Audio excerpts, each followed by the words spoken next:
আজি আপোনালোকৰ ওচৰত আমি এইকাৰণে আহিব বিচাৰিছোঁ যে সদৌ অসম বাঙালী যুৱ ছাত্ৰ ফেডাৰেশ্যন 1990 চনত জন্মগ্ৰহণ কৰা এটা বেঙালীসকলৰ জাতীয় সংগঠন, যিবিলাক সমস্যা লৈ আমি এই সংগঠনটো জন্ম দিবলৈ বাধ্য হৈছিলোঁ।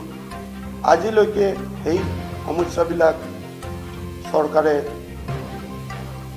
আমাক সমাধান সম্পূৰ্ণৰূপে কৰি দিব পৰা নাই। এইটোৰ কাৰণে আমি দুঃখিত, আৱেগ আৰু বহুত ক্ষোভ আমাৰ মনত আছে।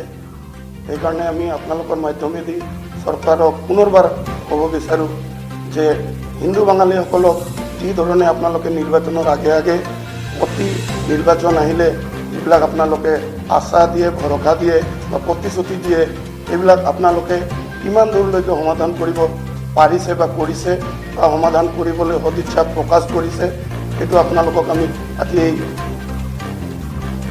সাংবাদিক বন্ধু মিডিয়াৰ মাধ্যমেদি আপুনি প্ৰশ্ন কৰিছে।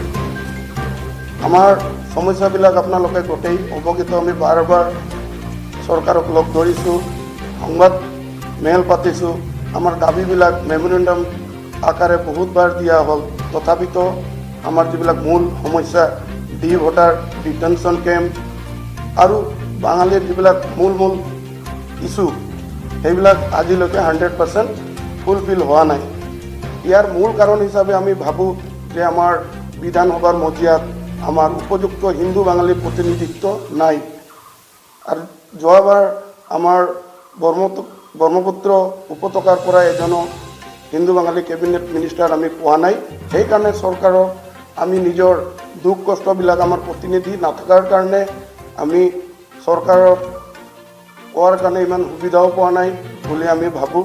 সেয়ে আগন্তুক বিধানসভা নিৰ্বাচনত হিন্দু বাঙালীসকলৰ যিবিলাক সমস্যা, সেইবিলাক যাতে 100% সমাধান হয়, সেইটোৰ কাৰণে আমি উপযুক্ত